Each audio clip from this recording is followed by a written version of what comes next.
Tamela. Let's laugh and spread love. Tea with Tamela. You're more than enough. Tea with Tamela. Don't ever give up. Tea with Tamela. Come and fill your cup. Tea with Tamela. Hi, guys. Welcome back to another episode of Tea with Tamela, where we're talking faith, family, food, football, fitness, all the things in between of just everyday life, what's taking place. I'm excited to have y'all join me today. Today, I have a dear, dear friend of mine, Clarke Byard, joining me today. And I just felt like it was really good for me to introduce you guys to some of my favorite people, and you will see why. But so that you guys will know like the type of people and type of community I try to surround myself around, and just hear like backstories of how they're executing life, the amazing things that they're building and cultivating with their families. And so, Clarke, I'm excited to have you join me today. I'm excited to be in the room. Thank you for having Yes, me. come on in the room. Come on in the room. It's my little soul sister here. Yeah. Like, we may break out in hymn. Y'all just I know join. that's right. Just join us. Just join us. So, it's just good to, season's over. I feel like Yes. we've been apart for longer than I would like, but Yeah. thrilled to be back in Nashville, get some one-on-one time with you. But I want people to learn about you, your story, like who you are.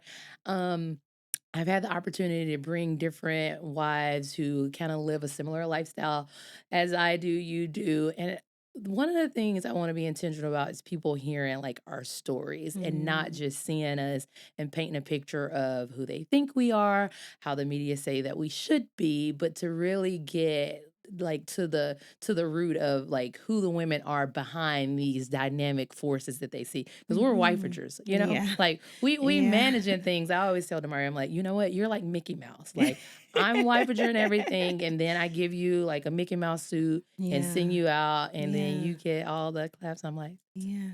A whole lot of work. a whole lot of A work, a whole whole lot of lot of work. work. So, will you just like introduce us to like who you are, who you're married to, how y'all met? I love the story. I love the story. So let the people hear just a little bit of backstory. Yes, ma'am. Well, my name is Clarke Byard. I am married to Kevin Byard. He's currently playing for the Bears. He played with the Titans and the Eagles as well. So we've moved around a bit. Mhm. It's been a blessing. The whole experience has been amazing. It's been challenging, but Yep. Yep. exciting. So I can't complain. We have 3 children. Crazy little loves of our lives, Eliana, Kevin, and Amari. And yeah, I love being a mom, being home.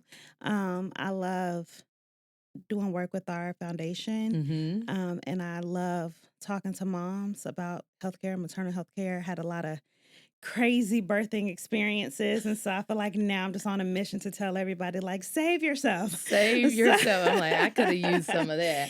so I think that if you see me talking, usually is about health or about God or Mm. maybe shoes, somewhere in between that mix. So That's a good mix. Health, God, and shoes. Listen, that is a good mix. So, you guys just finished the year with the Bears. hmm We're here with the Titans, the Eagles, and Kevin had quite the Oh year. my Quite the goodness. year. How Oh was my that? Like, goodness. It was crazy. Kevin has surprised me a lot throughout the years of him playing football and breaking records and all the things. you're like, are you really Um, that good? You yeah. good. You actually really good at this. So he's always been dynamic. But I think that how long it carried on this season, we were all just kind of like, whoa, another one. So it's been amazing. He actually I want to say he held the record this year in the NFL. Come on. Made it to the Pro Bowl again this year. And it's just been a beautiful experience. It's just amazing to see his face light up doing something that he loves to do. And so when you get that kind of almost like validation after you Yeah. poured your heart and soul into a field for so long, Yeah. it's just nice to see him sit in that for a minute because he's so Aw. humble. And so, which Oh, is I nice. love y'all. I just love y'all. But it's nice to see him like take a second to say, like, wow, like Yeah. I've had an amazing career and I've had an amazing year this year. And so Yeah. it was a blessing for him to live that. Yeah, and I'm sure for him it's a blessing to have you like living in that with him because you're just such a Yeah. joy and such a blessing. But Thank you've you. also gotten the opportunity to watch his entire career unfold because you guys Yes. met in high school, right? Yes, we met in high So school. give me a little bit on Yes, like all of that. it's so funny. If he was here, he would say that he heard me before he met me. He always tells people that he noticed me because I was the only girl, well, one of the only girls that would wear heels to school every day. I'm only 5 feet tall. Really? So I rarely wear flat shoes unless I'm like in the gym, and that's still uncomfortable for me. Okay. I don't like being so low to the ground. You like, I need to be Yes, I elevated. feel like I'm gonna get stepped on. I like to wear heels. I always have. And so I guess he thought that was so crazy when he first met me. So that's kind of how we ended up getting to know each other. We met through a mutual friend, and that's the Okay. first kind of joke that he said. I And then we heard you, girl. started, yeah. So then we got closer after that, and we've been together ever since. So yeah, he actually played quarterback in high school. Um, and he played defense. I don't know how he did that. He played the whole field, the whole game, going back and forth. Hmm. Insanity. And I was on the dance team, so I would sit there in the stands and watch him play, and I would just look at him play, and I'm like, "What is he? He is crazy." But yeah, we've been together for a very long time. We went to different colleges after we graduated. He went to school in Tennessee, and I went to school in DC. Hmm. So we were separate, but we would still visit and How was all the that? Like, things. how was that experience of, watching him play, watching him gain the success that he gained in high school? And then, a lot of times you'll see people like, okay, we're both going to college, like, let's plan, this venture together. And for you guys to sit and say, like, like, I'm rocking with you, we're rocking with each other, but I'm gonna go down my path, you're gonna go down yours, and then, we're gonna keep this thing going. I don't think that we were ever super intentional about any of it, quite honestly. I think Hmm. that we both had our hearts set on what it was that we wanted to do after we graduated high school. I don't think that we were very dependent on each other for those plans to change. I think we Okay. were both very like, yeah, well, I'm going here and I'm going here, so we'll see Okay. what We'll see what happens. happens. And it just so happened that nothing happened. We stayed together through the whole thing, and it's so funny when I graduated from college. He got drafted 2 weeks prior to my graduation date. Oh, wow. And I remember my grandma was there at my graduation. I said, okay, grandma, I'm thinking about moving down to Tennessee. He has a job there. I'll probably, go to law school down there and we'll do that. Uh-huh. And she said, no, you're not. No, ma'am. No, No, ma'am. ma'am, this is not what we're She said, doing. "And what are you gonna do?" She looked at me straight in my face. She said, "Are you gonna support a man? Okay, what is he gonna be doing? Playing Okay. football?" she was. Grandma said, no, She said, we "No, ain't. ma'am." She was used to it being like an extra activity after school, because we had been together Shit. since high school. Right. She knew him going to the high school games. She's like, She's like, what "No, kind of league he going this is a to? hobby." You know, ma'am. She looked at it like playing video games in the basement. Ah, She was like, she, "We're not doing she's like, this." we not supporting no man, Mm-mm. honey. We I not think it doing might that. have been after she came to our house maybe a couple years ago that she was like, "Oh, She's like, oh, this is a oh, real job." this is actually a real job. He is not in the outside the rec Yeah. league. He is actually She didn't doing know this. nothing about a rec league or anything. All she knew was high school football, and this is something you do Hmm. at night. This is not, you know. And so she just now has given us her blessing. How many years later, Grandma? Right. She's like, all right, I guess I can bless this Yes, now. I yes, can yes. bless this now. Okay, yes. So with y'all kind of like being on different campuses, like executing life with, your plan to graduate, go to law school, his plan to go to the NFL.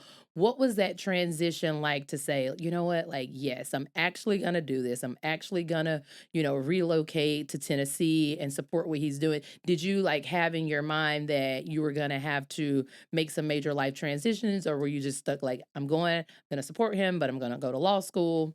Yeah, I was very stuck in my plan. I had no intention on really changing anything. I kind of came down to Tennessee kicking and screaming, quite honestly. I was living in DC at the time. I planned to stay there and go to law school there. Um, I had originally told him no, that I wasn't moving down here. One, my grandma said no. Then two, I had a professor, one of my law professors at Howard. She was like, "Yeah, we're not doing that." Oh, So she was absolutely not for it. And I had a job lined up in DC. So I'm like, listen. I'm I'm cooking. set. I'm I'm cooking. cooking. Let I'm me good. cook. I have my little condo. I'm like, I'm all right. Yeah. I remember his mom called me and said, "Girl, pack your stuff and go ahead and take your butt on down there." And I said, "Yes, ma'am." You're like, well, Yes, ma'am. okay. She said, "He needs you. He needs you. Go." And so I said, "Okay, all right." I went down there. I still had a plan on doing my plan, what I wanted to do, going to law school. Mm-hmm. And so I started temping in the meantime while I was getting ready for the LSATs and everything. And I had gotten this job and fell in love with it. And for the first time, I said, maybe I can adjust my plan. It was Ah, completely out of the field that I had planned on being in. It mm-hmm. was working in sales. Okay. And I loved it. And that was the first time that I thought to myself, like, is this your plan because this is what you wanted to do? Or were you making this plan out of fear? And I realized I just wanted to be stable. Mm-hmm. I was good at what I was doing before. And so I attached myself to that because I Yep. knew I was good at it. I knew I could get it done. Yep. But then I realized, oh, this isn't really something you've never really explored Yeah. what you're passionate about, what you might want to do. You've never Mm-hmm. taken the time out to do that. Yeah. And so I struggled for probably the first few years that we were down here, Mm-hmm. figuring out, okay, what is it that I'm doing here? Yeah.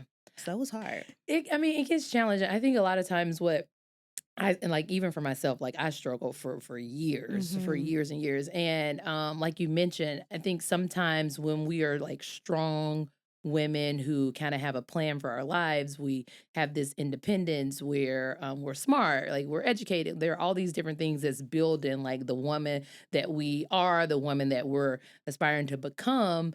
It becomes hard to really sit with, wait, like, did I create this plan because either I was scared or because Mhm. this plan had a lot of certainty that came with it? And Mhm. like the education system too, today, I don't feel like it gives us enough opportunity to dibble and dabble into different things to really get clarity on what we may be passionate about. And so, Mhm. you get to 12th grade and you're like, okay, what is it that I would like to do? Right. But you don't have any like real life experience in exploring those things. And so you're trying to cultivate this plan to really build this life that you created in your head. And it's how they say, like sometimes we try to create our own plan and God laughs at us, because he Mhm. has something different. And so, like, as you think about just the shift that took place, like, can you see like God's strategic hand in how he kind of pulled you up I mean, you were at Howard, like that's a big deal. So Yeah. he's like pretty much pulling you from there and like launching you here to Tennessee in a new role with new responsibilities, from a job aspect, from who he's called you to do life with. Like, where do you see his hand in that and how did you adapt to that? I'm so sorry. Oh. From the beginning, I was confused. Mm-hmm. I was in a constant state of confusion because I had done a lot Mm-hmm. to get through school. I was paying for school on my own. I was working 2, 3 jobs at a time, taking all the credit hours. I mean, I was working really hard to support myself through college, um, with housing, all of the things. Mm-hmm. Um, and so you do all of that and you get done, you graduate with honors, you do all the things, everybody's proud, you have all the accolades to go to, okay, now I'm not doing what I prepared myself to do. Mm-hmm. And so I was kind of like, okay, God, it feels like you want me here. And I genuinely felt I was in the right space moving and being where he called me to be. It was a change, but it felt right. But Mm-hmm. then it was also like, okay, God, but now what? Now Because what, you God? Now literally what? shifted me, but now I don't Right. see the next step. And so it took a long time to try to feel that out. And Mhm. then I remember I was sitting in Bible study one day with the team, and the message at the time that day was about being still and being in the moment and listening and being open to listen and being prepared and having a heart posture to even hear God's voice. And are you doing those things to be able to be in Right. that space? And I was Yeah. like, oh. Oh. Oh, that might have been Okay, for me. maybe it's not that you're not talking to me. Maybe I'm not listening because you're not telling me what I want to hear. Mhm. You're not saying what I wanted you to say or what I expected you to say. So I'm like, "Oh God, Right. I don't even hear. You're not talking to me." He's like, "Oh, I've been talking to you. Mhm. You just don't want to hear it." That's it. That's And so it. once like I received that, I'm like, "Okay, let's start. Like let's start this over." And I Mhm. think it was like being open to what I thought I was doing. I knew that my plans had shifted. I didn't realize that I still wasn't open to that shift yet. I was still just closed off to like making that change at all. And so that Wow. kind of helped me just sit still and be open to listening to him. Where did he want me to go? What did he want me to do? Right.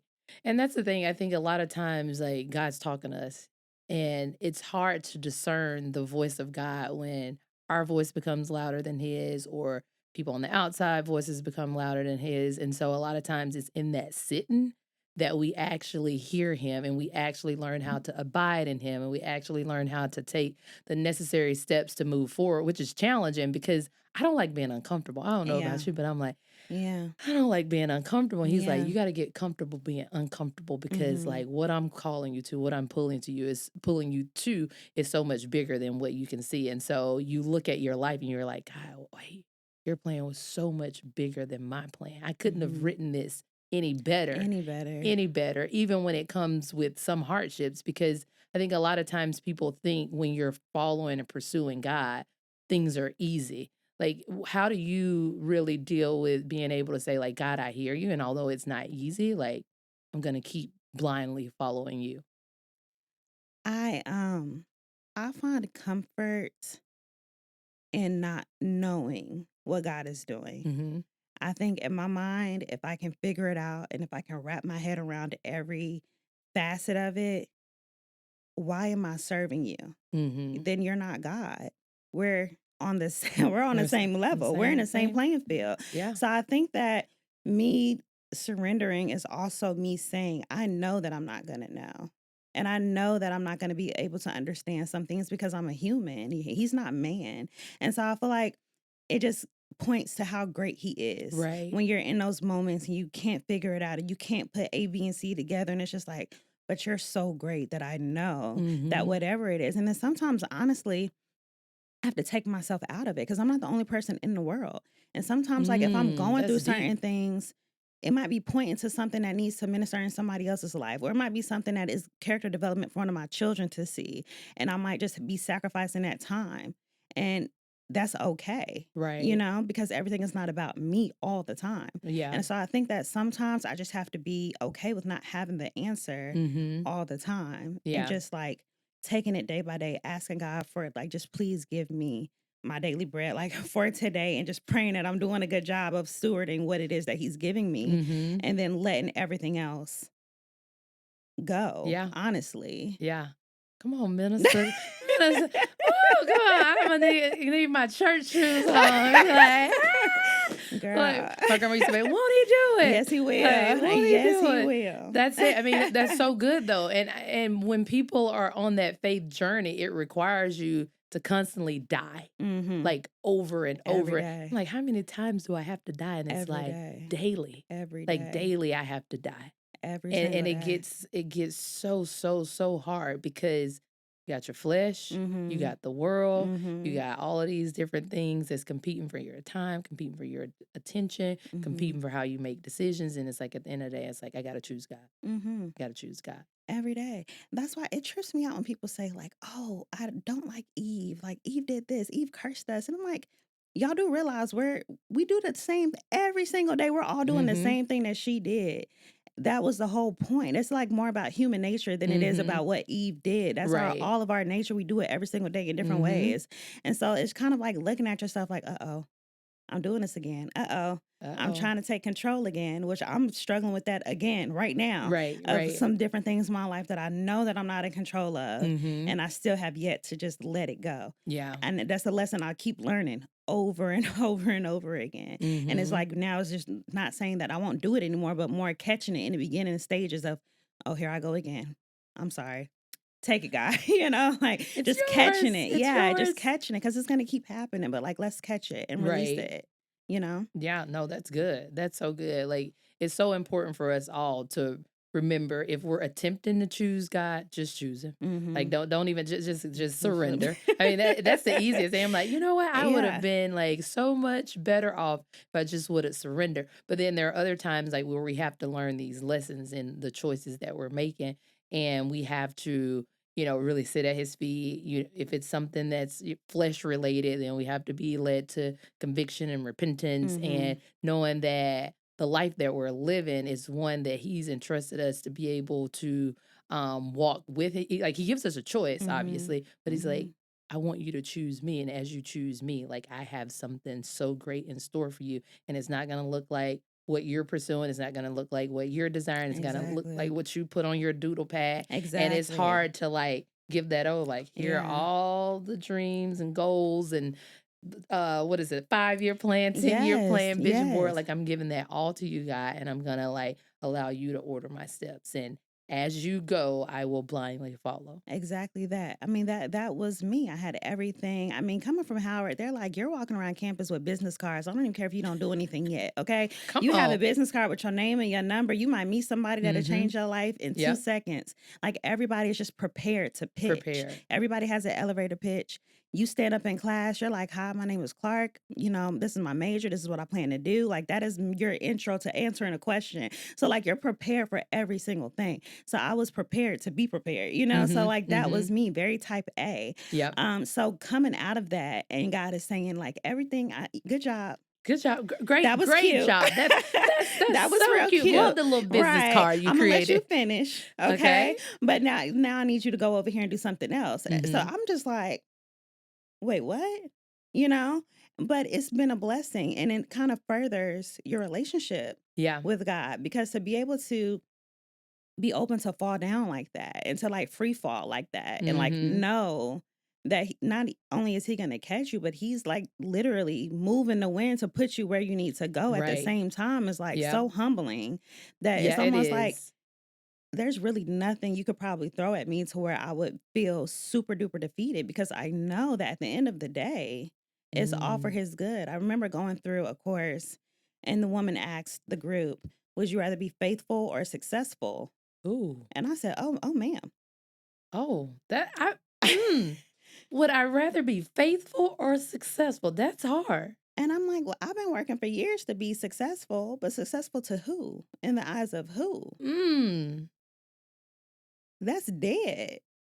And so I'm just like, what am I doing? Like, what have I been doing? And so I just feel more free now at this stage of my life, because my goal is no longer to look a certain way, but to serve and be obedient in a way that is approving to God. And I don't really care at this point if somebody looks at that and says like, oh, that's amazing. Wow. Thank you. Thank you. Thank you. Thank you. I appreciate it. Right. But I'm trying to be faithful. I'm trying to be. And sometimes that's like it's invisible. Girl, that's a whole sermon right there, because sometimes in the faithfulness, you're not seen at all. You're not heard. You become invisible, and it's like, I'm doing this for an audience of one. 1000%. And so in that, it's like he sees me, but it gets hard because the world teaches us how to be seen in the success, right? Ooh. Which is nice. I'm not putting down any of it. Right. But just as long as it's in line with what God is calling you to do, is what I'm saying. Yes. Yes. And so everybody has a different calling, a different purpose. He's shaped and molded us each for something different. And so when you're trying to operate in the thing that is opposite from what he's calling you to, like for some people, that's what he called you to. Go be faithful with that. And that's important. He's called me to surrender and to be here and to be still and to be quiet and to be faithful in this thing. In this season, This thing, this season, and I'm choosing to say yes. Yeah.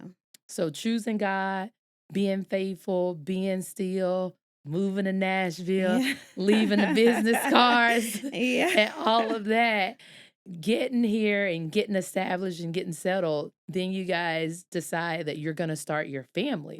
And so in starting that, was that something that was like always on your vision board of like, hey, I want, like, you know how they teach us sometimes. Well, I remember back in my little small town, it's like, what age you want to be married by? What age you want to have kids by? What age you start? It's like all these different checklists. And so like being going through, I guess, all of those transitions of, okay, I'm saying no to this, I'm saying yes to this. Now I'm saying yes to this next part of us establishing this family. Like, what was that transition like for you?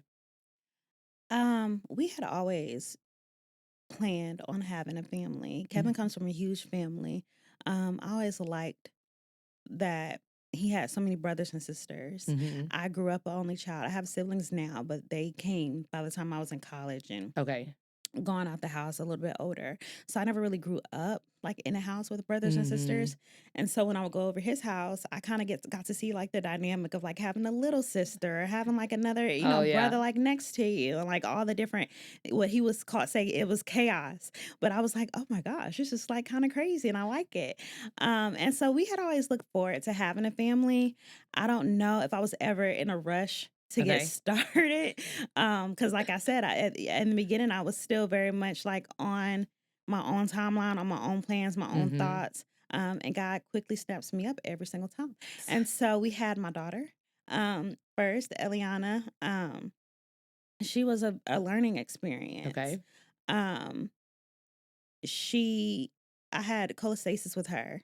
So I had to deliver early. I was induced. Mm. We had her during camp, which was a thing within itself. Um That's a like, for the people who don't that's a whole thing, like, oh my yeah, gosh. it was a thing within itself. And so just dealing with the health implications of that, learning how to advocate for myself in Mhm. that space was new. Um, I had an amazing doctor here, thankfully. Right. And a lot of people have not had that experience. And so I feel Mhm. blessed to have been here in that space, in Tennessee, Right. in that hospital, in the atmosphere of where I was with the community that we had who sent me to that doctor in particular, because I'm pretty sure the calls that she made and the way that she listened to me saved my life and my daughter's Wow. life. And so, like I said, I don't think God ever makes any kind of plan Mhm. without intention. Right. And so that was kind of a step of growing up and learning. I think motherhood is being a parent in general, I think is a great reflection of your relationship with God and what It that looks is. like. Oh, I yeah. catch myself all the time saying things to my kids and God like catches me and goes, "Well, you just did that to me yesterday. So I don't know why you yelling at him Don't be about." yelling at him. I didn't yell at you Right, yesterday. right. Because I know I told you 3 times to go do A, B, and C. So Right. why would be an example, Uh-huh. you know? Uh-huh. So it's just funny. And I So laugh at little humbling. things all the time because I think it's such a mirror of Mhm. being a parent and like how God deals with you and the grace that He has with you and the Mhm. way that He teaches you, and the way that we deal with our children. Oh, yeah. So it catches me a It lot, catches you a a lot. lot. So, I mean, it's so sweet, like, seeing, like, God's relationship with us, Mhm. like, in how we, like, be in relation with our own kids, and it's like that Mhm. constant reminder of giving ourselves grace, giving them grace, what it looks like to steward them, understanding that they're his before they're ours, Mhm. understanding, I think, the relationship dynamic of what it looks like to train them up before we launch them into the world. But Mhm. then, like you mentioned, like, being able to see, like, wait, they were just disobedient, and I told them Mhm. X amount of times to not blah, blah, and it's like, when in my walk have I been disobedient? When in Right. my walk have I gone again? And so understanding, like, there's always room for growth for ourselves with the Mhm. Father, as it's always room for Mhm. growth for these little people to be able to listen to sound, wise decision making, Yes. and how we're guiding them. So I think I read somewhere Kevin delivered one of the kids Oh, yes. at home. That Is that was the next child. So we get out of cholestasis. I got postpartum preeclampsia with my daughter. So after we get out the cholestasis and we have the induction, she was born at 36 weeks. Immediately after I delivered, I got postpartum preeclampsia. So they had Oh to my put me on goodness. magnesium. They thought I was going to stroke out. So it was just very chaotic.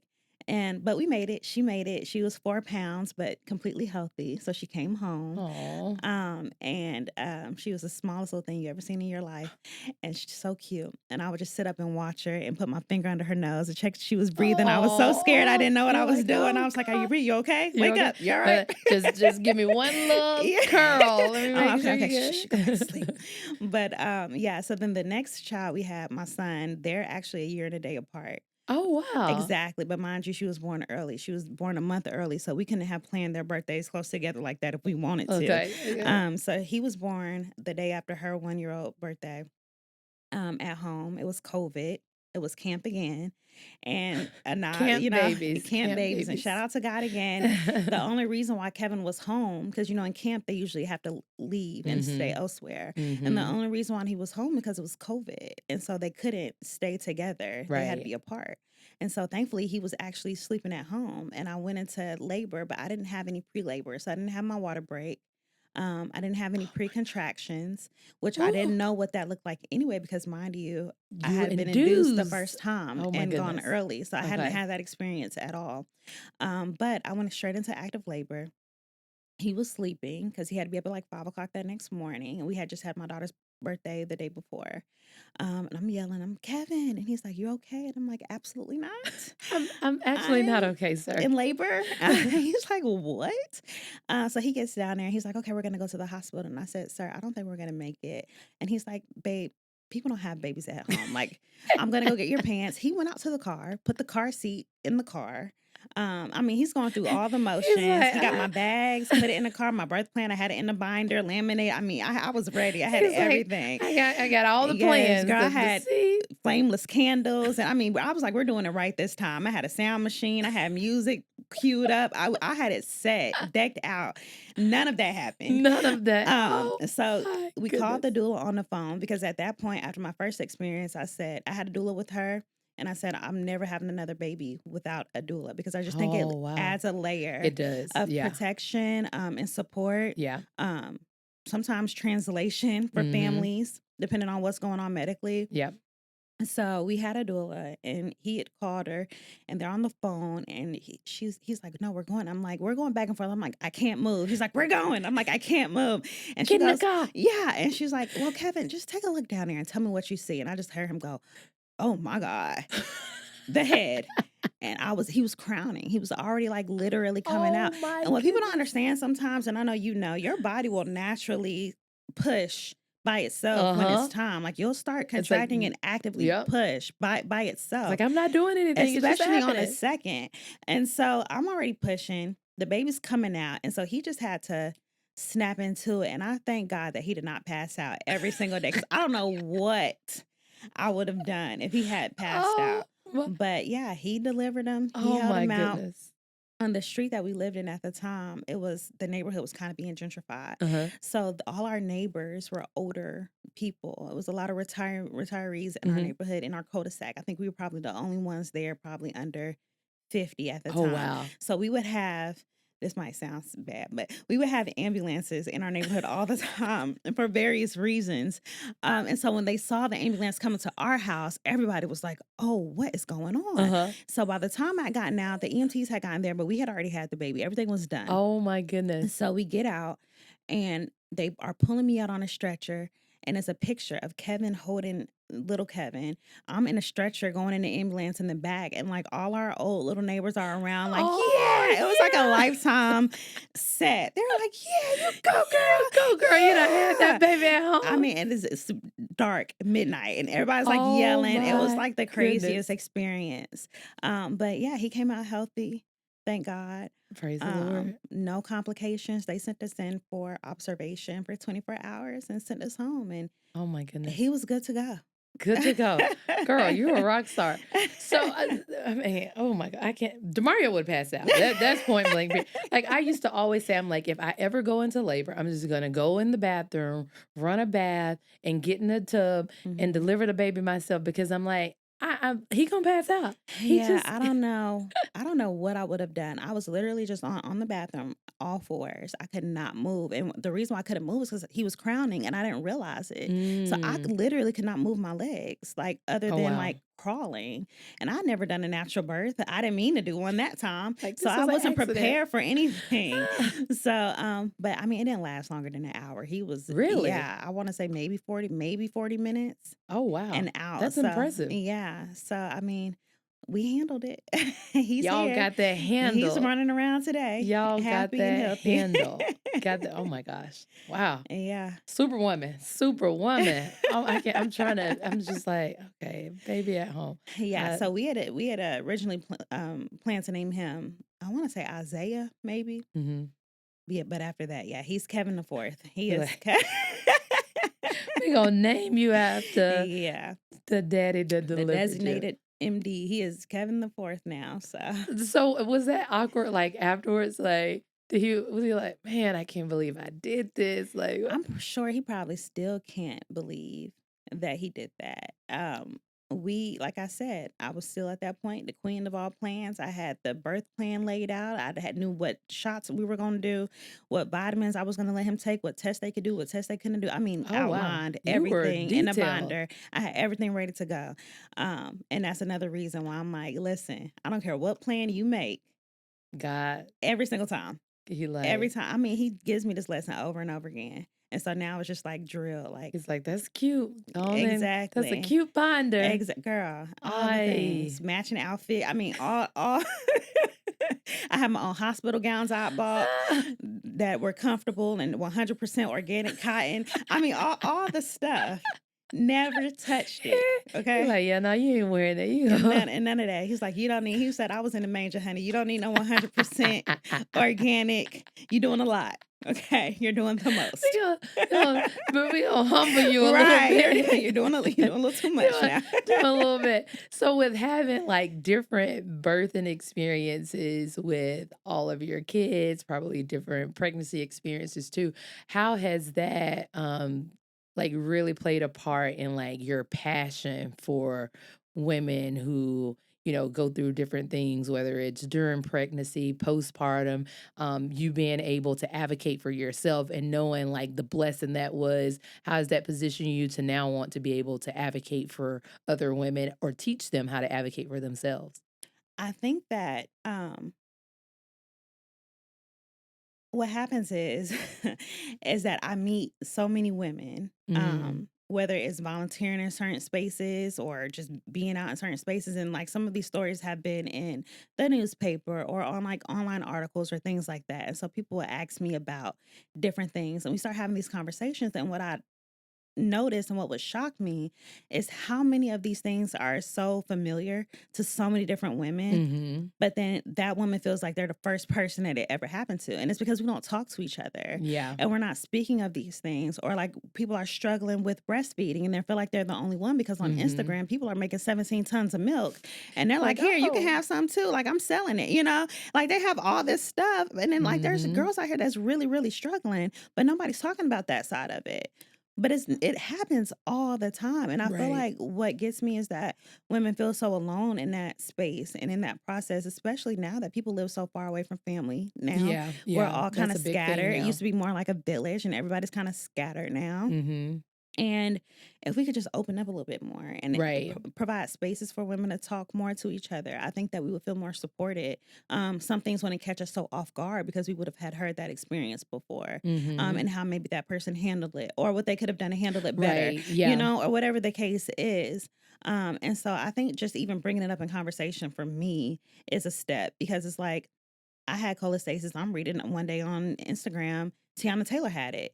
And Oh like wow. then I'm looking at the thing on the comments and she's like, oh, this happened to me and this happened to me at 22 weeks. And then this happened to me. And I'm like, No, I never I heard never of even it. heard of cholestasis before I had Right. it. So like, why aren't we talking about this? And then you start getting into like PT and pelvic floor stuff and like how that affects you postpartum and all the things that women are just think, oh, it's me. I'm embarrassed. And it's like, no, babe, Yeah. you just had a Yeah. whole baby. You had a whole baby. Yeah. I Yeah. think our generation is doing a better job or Mm-hmm. attempting to do a better job than like our parents and the generation before them because I think before there was so much guilt or shame or don't tell nobody your business or like Mm-hmm. don't let people know what's going on in your house where people didn't know how to effectively share what they were experiencing.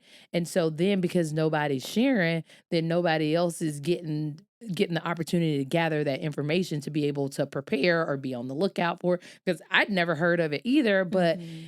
now like hearing you talk about like the different things that you experience, like how do we as women like let our guards down and build like a platform or have intentional conversations one-on-one for us to know like all the potential things or potential threats that we have because I mean, people try to simplify like bearing a child is simple and it's easy. And I'm like, that's like the old people you say, like, death go around your bed like 7 Yeah. times in that Yeah. phase. And so Yeah. to be able to share and have like those authentic conversations that the awareness is even there? I think, honestly, I think it starts at home. And I Mm. don't mean like at home with like just your mom and your grandma, because I feel like now we've been leaving it up to people's grandmothers and mothers to do all this work. And Mhm. a lot of women that I'm meeting don't have that. They don't have that relationship. They don't have that community within their own families. And so, Mhm. in my experience, is calling your friend after she just had a baby and say, hey, what's going on? How are you feeling? Have you been having headaches? Like what, just checking on Right. everybody, opening up you as a person that's even interested in the other side of it, because everybody wants to see the baby. Everybody wants to Mhm. see the pictures, That's it. but What like, about how the are you mama? doing? How are Yes. you feeling? Like, or Mhm. even during pregnancy, like, are you paying attention to your feet? Are you having like any of these symptoms, or even just knowing what to look out for and just leaving that conversation with the women around you or the woman you might see at church? Like, hey, girl, how are you doing? And like just really Mm. opening yourself up as a person of community, because she might not even know that you're there unless you Wow. say something. I know I'm not the type of person that's quick to say I need help.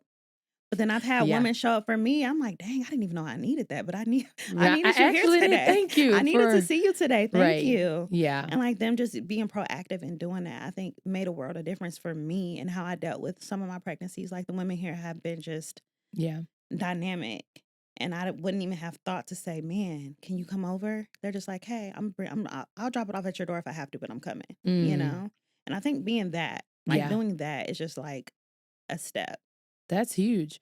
All right, we're gonna get Coach Clarke in the house, opening up the center, the birth. I'm just gonna Girl. give you all kind of assignments because I mean that's something that is so needed. And I think a lot of times we think that in order to be strong, we have to suffer in silence, Yeah. or we have to put on like because it's expected for us to bounce back or Mhm. to wear these capes. And so then there's shame or there's the, oh, like, what if I don't bounce back as quick as she appeared to, Mhm. especially now with social media, like she bounced Exactly. back in 2 days and I'm, oh, Yes. so it's like Listen, all don't these bounce different things. anywhere. Sit So down, come pick on. up your baby, and y'all go sleep. Go to sleep. Take a nap. Drink some bone broth. Have some dates. Nourish See, you giving yourself. a whole Yeah. regimen. See, Coach Clarke in the I house, just feel like we put too much postpartum. pressure on like what everything looks like, and We like do. where are you right now? Where's your body? Mm-hmm. Where's your baby? Mm-hmm. Like, commune with your baby, love your baby, hold your baby. Like, that is so special. Mm-hmm. You made it. Your Yeah, baby made it. People are out here dying, like they are. legitimately are dying in They are. childbirth. They Like, are. it's not an easy thing. You don't give birth and go, okay, well, I'm just gonna go back to my life tomorrow. Yeah, that was cute. Mm-hmm. Like, no, that's magical. Like, Yeah. sit in it with your baby, love your Yeah. baby. That's fine. Take a minute, Yeah. take a I mean, break. I needed you 5 for the first 5 because I mean, I had this chip on my shoulder where it was Yeah. like, I gotta bounce back, I gotta be super mom, I gotta do all these different things where I can recall like going home from the hospital and cooking the same day. I remember with was my third child, I drove myself home from the hospital the next day. I was like, yeah, I'm just gonna go on home. And Demario, it was during the season. He had a game and his cousin came to pick him up and pick us up. And I was like, it's snowing in Cleveland. I don't know if you can drive me and my baby, so I'm just gonna drive myself. But it was like that was like all Yeah. this that I built in my head of Yeah. how I needed to show up for my family, show up to prove that I wasn't weak and that I could Yeah. birth all of these children and I didn't need any help. And Yeah. it took like God literally sitting me down, like with my Mhm. last one, where he was like, oh, all right, super mom, I'm about to show you. Super Listen, God about to sit you all listen, the way down. listen. And it's And something about being on that bed rest ooh, and being in yeah, man. and that experience where you don't have anything but yourself. It was me, TD Jakes, and my That's it. laptop That's it. in that That's hospital it. room. And that was it. So yes, I understand that, but it's a lot of reflection It's and a a lot lot of of reflection, a lot of reflection, a lot to take place. Oh, Jesus. All yeah. right. Yeah. I'm learning. I'm still learning. I'm still learning. I just think it's hard as a woman. Like you said, we want to go and we want to do all the Hmm. things. And like we've grown up in an age, at least in our generation, to where you're taught to move in a direction of being able to handle everything and do everything and prove that you can do whatever you set your mind to, Right. which is true. But sometimes it's okay to just sit down for a It's second okay to just sit. and breathe, because all of that stress and all of that anxiety will end up manifesting itself in a physical form of some nature. Right. And so then if you're sick, what are you going to do then? Mm. You're not doing anything anyway. So just Mm-mm. take a second and Take a sit second. down, have your tea with Tam. Come on. Have a little tea with Tam. Have a little tea with And me. just go through your life, Mm-hmm. I find it a little sad that we put so much pressure on everybody to be able to uphold all of these different things and juggle all these different roles and jobs. And we're not enjoying the time and the space and the blessing of the families that we've created and that we Mm-hmm. have and the relationships that we have around Right. us and with each other. And if it's just no reason I should have known you for 5, 10 years and I don't know your favorite color. I'm not Mm. calling you for your birthday. I Mm-hmm. don't know that your daughter is dealing with this thing at school and she needs Mm-hmm. women around her to help lift her up. Like, we should still be building community. And I think once we pass any of that and we're so Right. focused on with the things that we have or the roles that we hold and we don't have any real community around us, I think we're missing the mark. Right. Community is so big, and I feel like there was a season of life, especially like for our grandmothers and maybe even our parents, where community was big, and there was this village, and then I Hmm. feel like it shifted to let's be independent. We don't need nobody, so now we're kind of in this friction of a season where like some people are desiring community. Some people still like feel guilt and shame in trying to establish a community. And then you have somebody where their great grandmother is probably in there like, it's Hmm. all these different things. So Hmm. what would you say to the woman who is seeking community? How do you go out and find community and establish that in a way where it's trusted, where you feel safe, and you can really let your guards down? I would pray on it, honestly. I would pray for discernment. Mm. And then what I noticed in my life was that there were already people there that I had written off for various reasons. Just in my head, Ooh. I was like, oh, well, we don't really come from the same place. So that probably is not going to be a good friend for me. Or we don't really have kind of the same culture. So we probably wouldn't really get along. Or, Mhm. she doesn't seem like she would want to hang out with me. So, like, I'll probably just try to go nurture something over here. Right. And I'm discounting all these girls that are now some of the closest friends that I have and show up, and vice versa, Right. because I just assumed that we wouldn't be a good match because of where my comfort level was at the time, from where I came from the type of people I used to hang out Right. with, and all of these things that I wasn't open to new types of relationships and friendships, but not realizing I'm in a whole new phase of my life. So why Mhm. wouldn't some of this stuff look new? Right. And I think that God had already placed people around me. It was me Mhm. that was kind of shutting everything down. And so I think just being open, and kind of checking yourself sometimes Yeah. about how you Yeah. show up, how you're showing up in places. If you're looking kind of guarded, Mhm. people might not want to approach you, and like just Uh. doing that work within myself, I think was some Mhm. of it. Um, Sometimes focusing on being there for other people Mhm. first, Yeah. showing up for other people first. And then also knowing what my boundaries are Mhm. in relationship.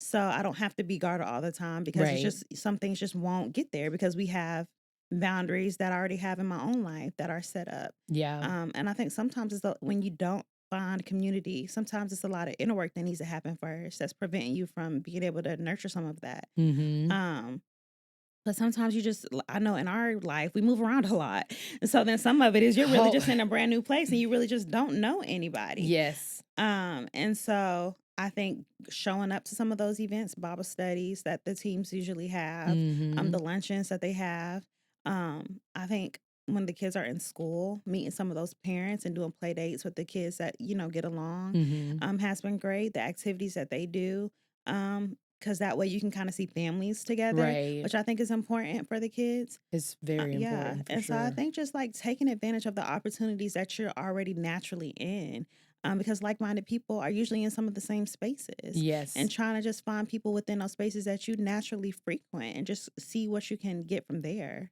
Yeah, do you think, like, because we're in this unique situation where it kinda allows us a opportunity to move around, to meet new people, to experience different family dynamics that it makes it harder or easier for us to build community? I think I think in my personal experience, Mhm. it makes it harder for me to want Mhm. to build community in this space that we're living in right now. I think for my kids, they're much more adaptable Yep. from living this experience. They can go to any school, walk in any room, and want to play with anybody because they meet so many different people all the time and adjust to a lot of different things. Yep. For me, I get very guarded. And honestly, I have to catch myself because we'll move to a team, to a team, to a team. And it's like, okay, we're here this year. It's a lot of beautiful women. I would love to be friends with you, but what's the point?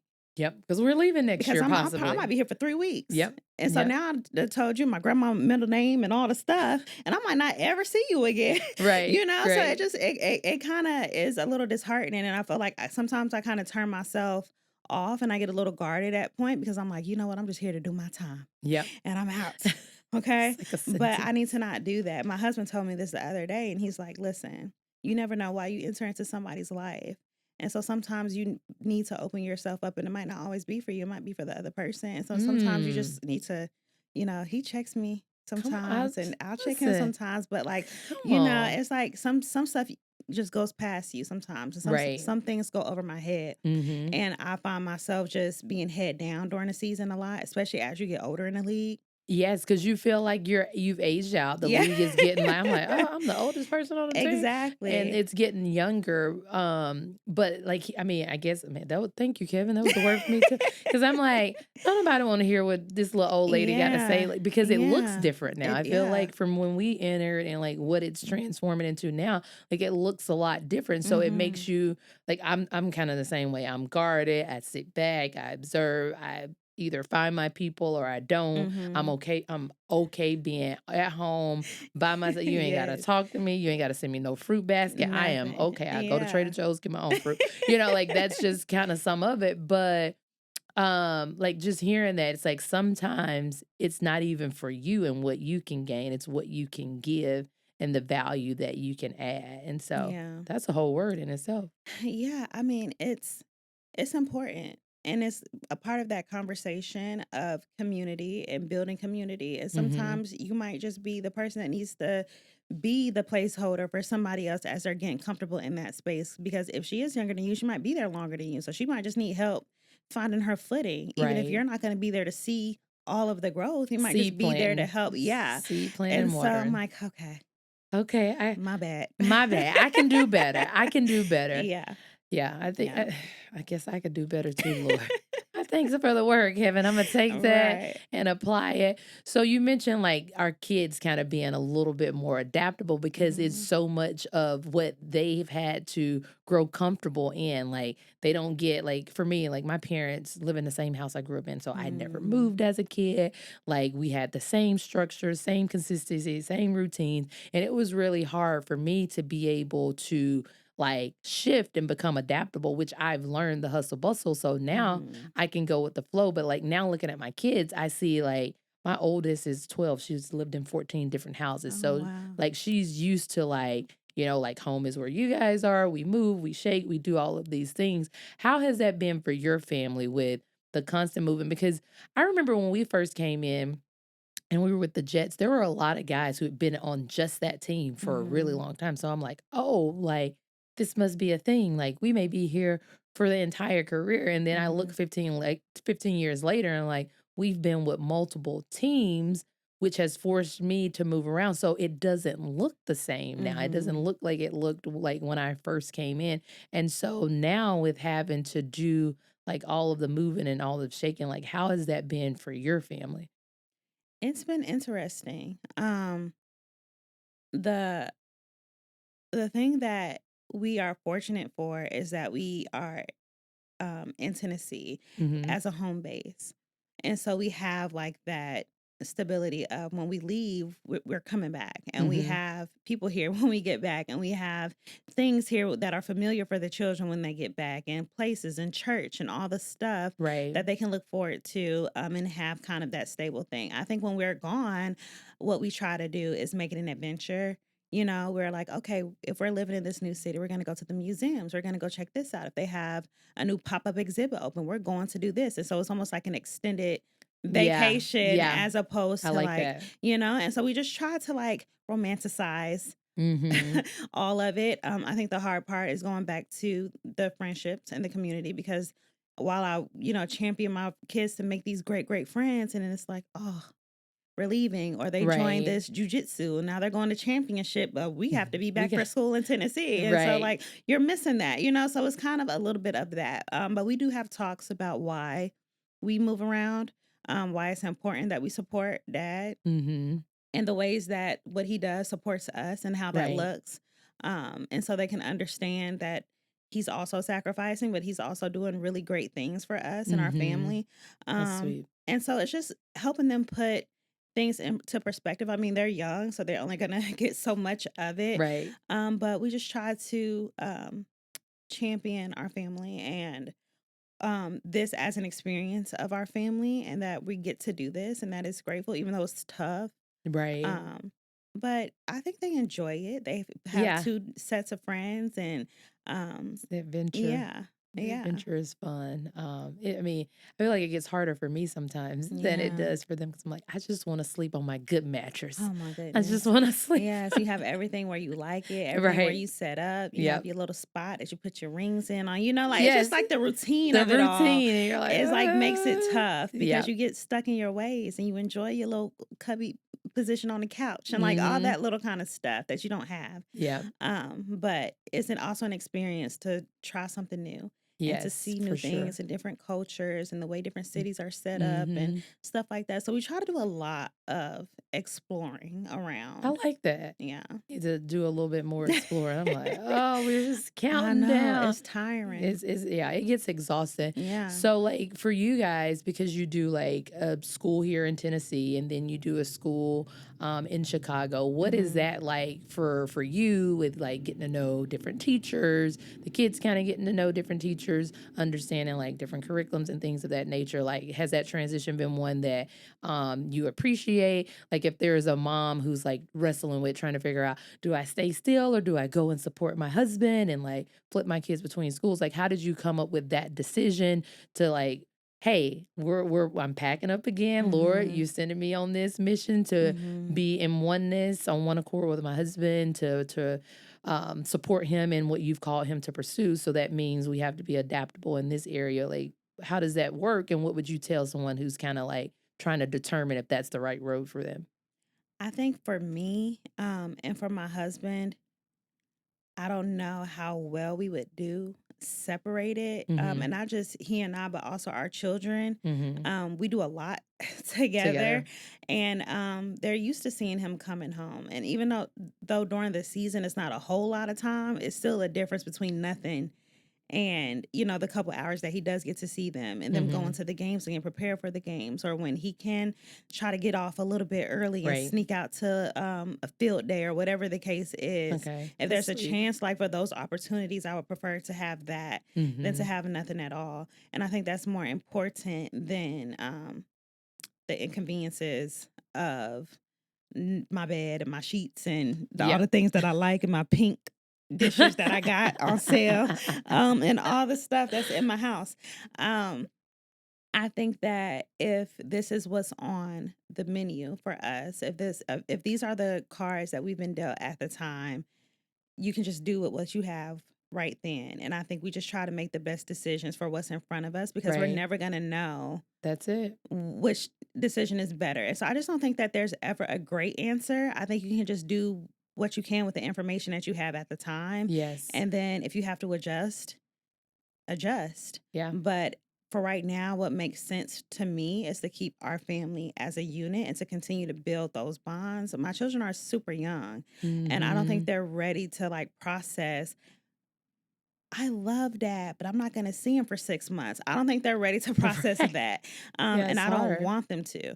And so I think that if we have to sacrifice a couple of birthday parties and things like that, we'll do that and we try to make up for it. We've been blessed that we have friends in Nashville that have come to visit us in Chicago and bring their kids Yay. so we keep the Yeah. familiar, what's my word I'm trying to say, child? The, familiarity, Yes. I think that's the word. Yes. I'm like, "Is that the word? Is that a Yes, word?" yes, child. We're just trying to make sure that they maintain those relationships while also understanding that even though I'm here, doesn't mean that I'm forgotten Mhm. there. Yeah. And so we've just been blessed with people that kind of rally around them and help support us with this. Love that. Yeah, so I can't complain. It's very hard, but I think, like you said, we were the ones that were in one space for a very Mhm. long time before we got into this, and so we kind of been baby walked We've been into definitely, into definitely. this experience, and so I'm like, you know what?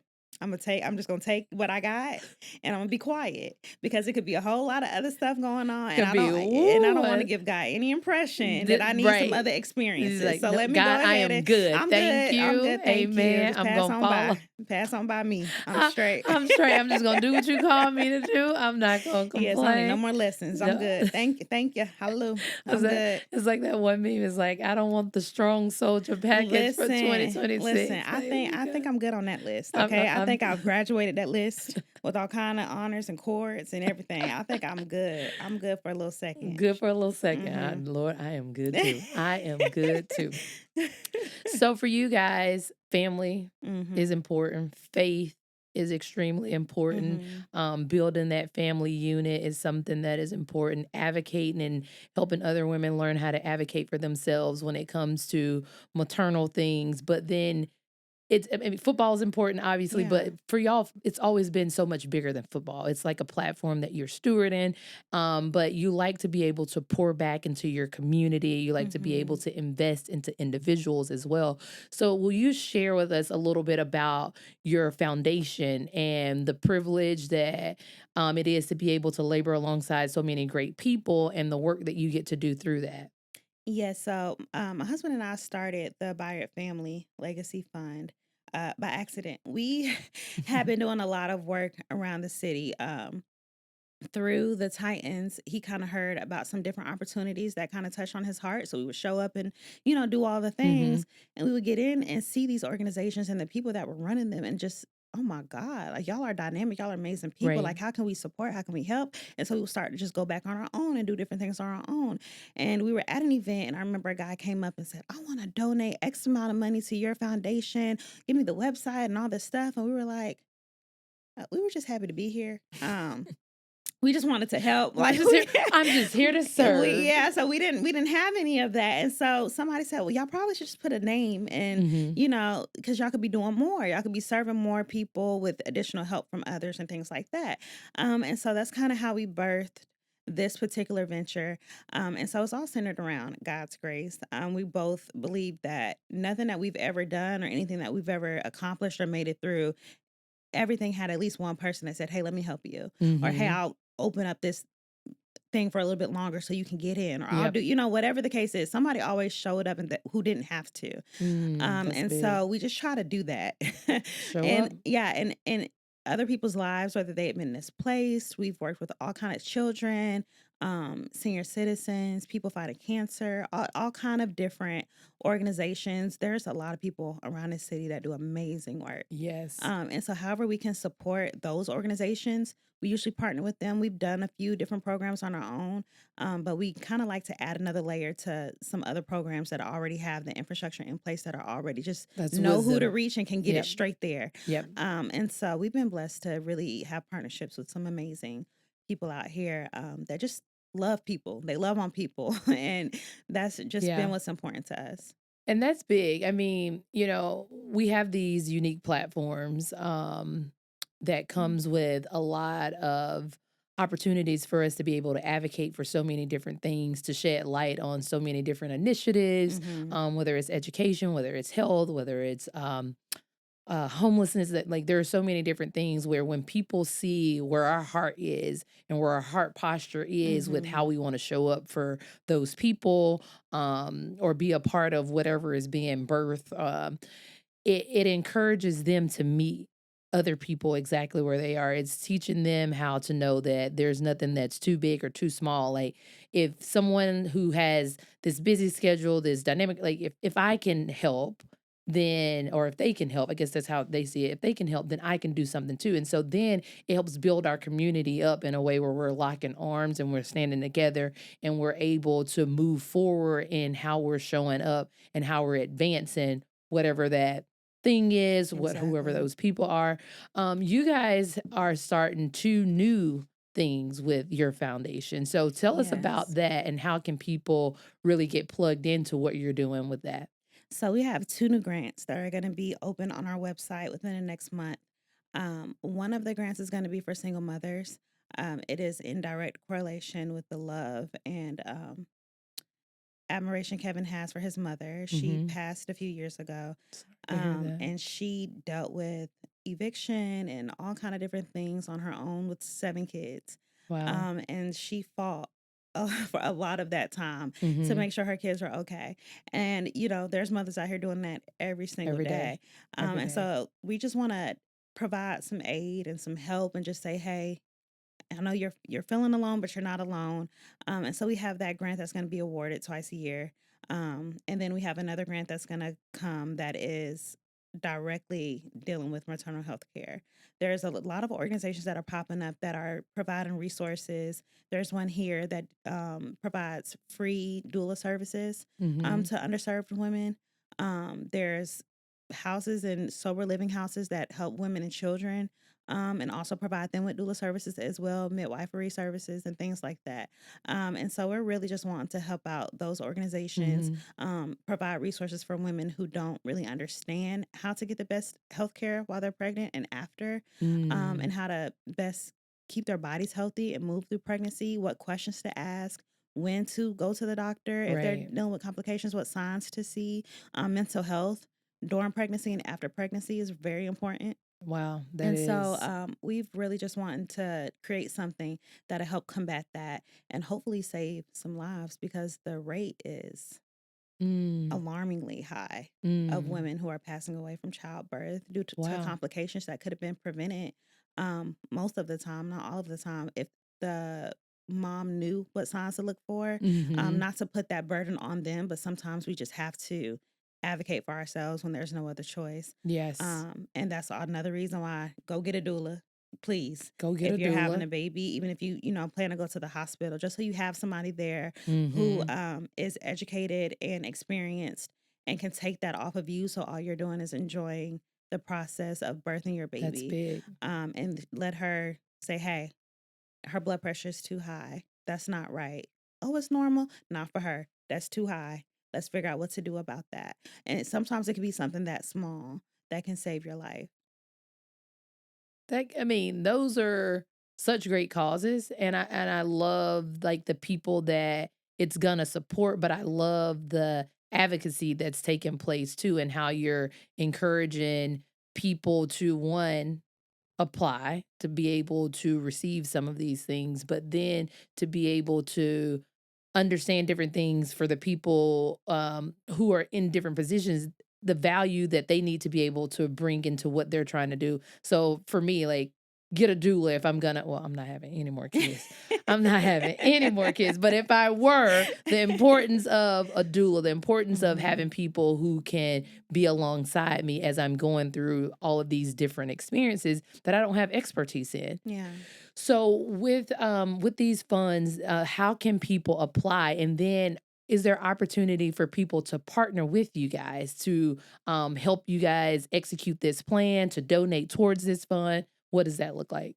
Yes. You're more than welcome to donate. I don't love crowdsourcing because I just want people to come in and just learn and Mm-hmm. and be supportive in time and telling a neighbor to go advocate for themselves and keep Mm-hmm. themselves healthy. I guess what I would love for people to do would be to check on the person next to them. And if they know a person that needs the services, to point them in our direction. Okay. And if it's something that we can't do for them, then I'm sure that we can figure out who that person is. And help them so they can go to our website. They can send emails, direct questions if they have them, through our website, or they can apply directly through our website for whatever services they might need. And then we Okay. have a grant that I believe is live now on our website that is just basically like tell us your story. And if there's a way that we can minister, if it's financially or through resources or whatever it is, and we're in a cycle of giving out the grant at that time, you're more than welcome to just apply with whatever is on your heart at that time as well. Wow.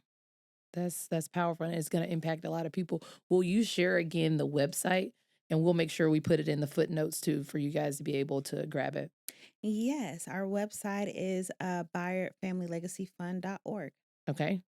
So we will have that for you guys, and then they can follow you. Can you give them your socials where people can follow you? Yes. Do you have socials? I have them now. I don't know if you want to follow it. Follow Jesus, because I ain't that great at Instagram.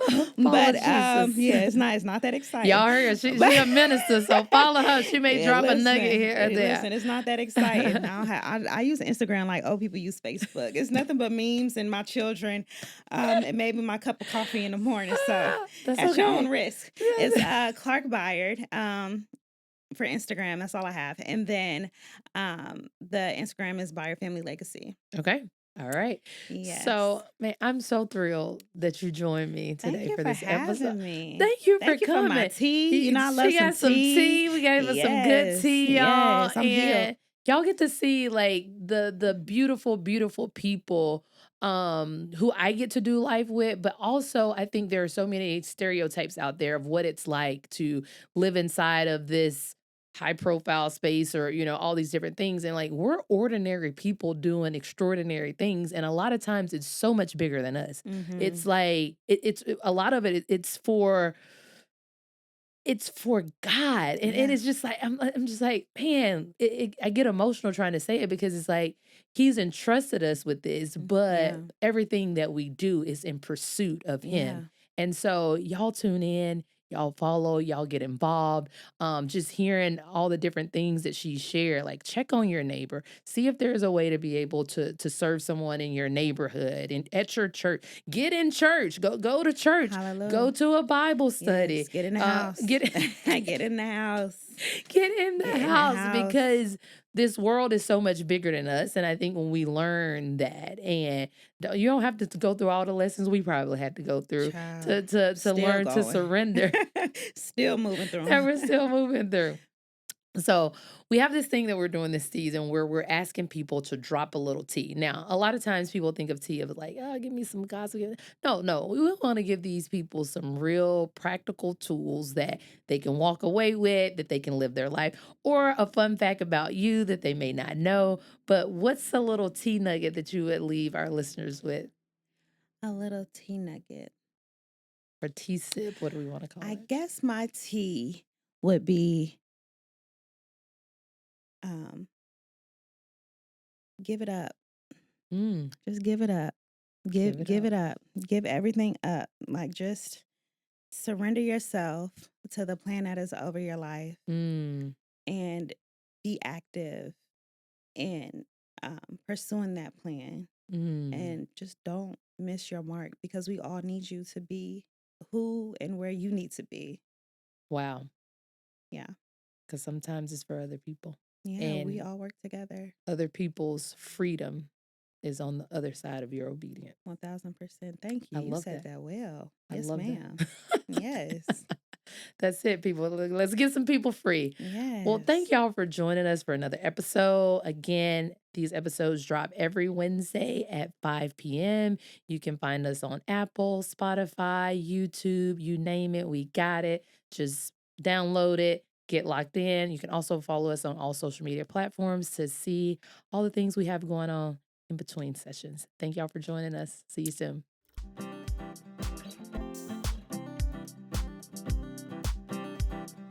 Tea with Tamela. Let's laugh and spread love. Tea with Tamela.